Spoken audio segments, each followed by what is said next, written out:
আমার প্রিয় ভাই বোনেরা, আমার কাছে এরকম হাজার হাজার হাজার হাজার প্রমাণ আছে, কিন্তু আমি কোনো দিন থানা পুলিশ এবং আপনাদের কাছেও আমি আসিনি, ফেসবুকেও আমি কখনো আসিনি। আপনারা দেখলে দেখবেন যে আমি কয়েকদিন আগের থেকেই এই যে ফেসবুকে আসছি। আমার পিঠ ওয়ালে ঠেকে গেছে, আমাকে আজকে এত বছর এত অত্যাচার করেছে, এত কিছু করেছে। আপনারা দেখেন যে সে লিখেছে যে এই মেসেজটা সে জেনে শুনে করছে। সে লিখছে, I wrote this message intentionally and then deleted it just to keep you busy. আমাকে মেসেজ দিয়ে আবার ডিলেট করে দেয়। এই যে দেখেন, এই যে আমি আপনাদের দেখাই, এই যে দেখেন আবার ডিলেট করে দেয়, দেখছেন? ডিলেট করে দেয়। তো এখন ডিলেট করে দেয়, কিন্তু আমার কাছে যে থেকে যায় সেটা তারা জানে না। আমি তারপরেও তাদেরকে বলেছি, আপনারা মনে হয় এটা মিস্টেকলি দিয়েছেন। দেখেন, সে আমাকে বলছে আমি বোকা।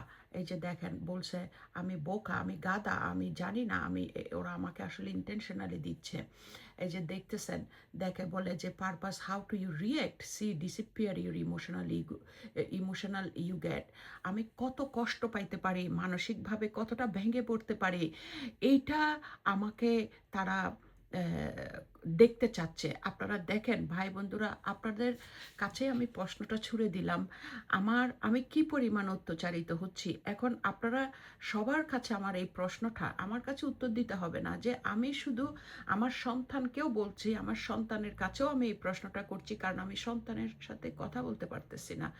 সো আমার অপরাধটা কোথায়? আমি ভালো হই খারাপ হই যেটা হই, আমার কাছ থেকে তো সে বর্তমানে বাচ্চাগুলো নিয়ে গেছে, তাই না? সব বাচ্চাগুলো তার কাছে আছে, আমি তার সাথে কোনো কিছুর সাথে রিলেটেড নই। তাহলে সে এবং তার বউ তার বাচ্চাগুলোকে আমার পিছনে কেন লাগাই দিচ্ছে, এবং আমাকে কেন এইভাবে মেসেজ মারছে, আমাকে কেন এইভাবে ধুমকি হুমকি দিচ্ছে, আমার জন্য কেন লন্ডনের মধ্যে মিথ্যা অভিযোগ এনে মামলা করছে, আমাকে যেন এইভাবে মেরে ফেলার চেষ্টা করছে। এটাই আমার প্রশ্ন। আমি তো কিছুর সাথে রিলেটেড নাই, আমার কোনো কিছুতে আমি ছিলামও না।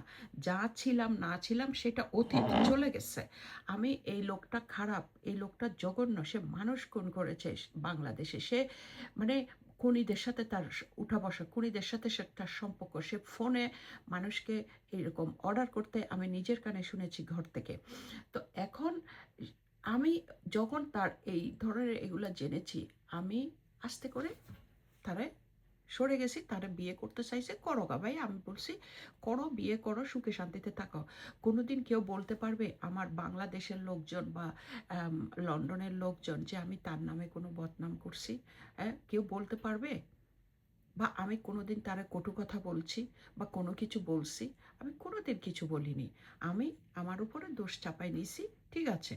আমি বলছি আমি ভালো বউ না, ঠিক আছে, সেজন্য সে বিয়ে করছে। অনেকে জিজ্ঞেস করছে, অনেকে এটাও বলছে যে না না, এক হাতে তো তালি বাজে না, দুই হাতে তালি বাজে। আমি কই না, অনেক সময় এক হাতেই বাজে। তবুও আমি কোনো দিন তাদেরকে কোনো ধরনের অভিযোগ আমি করিনি।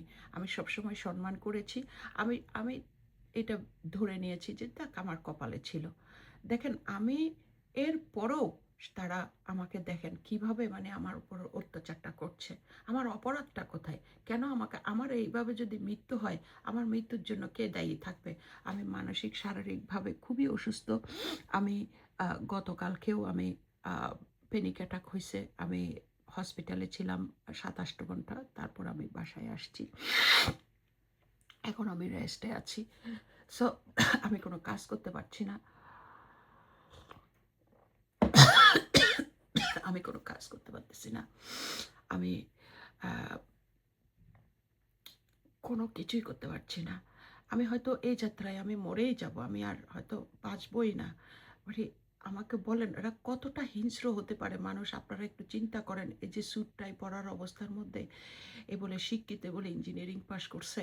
আমি আপনাদের কাছে প্রশ্নটা রেখে গেলাম, দুনিয়ার থেকে চলে গেল। আপনারা দেখেন যে কতটা হিংস্র হতে পারে মানুষটা, কতটা হিংস্র হতে পারে। এই যে দেখেন, এই যে দেখেন, এই যে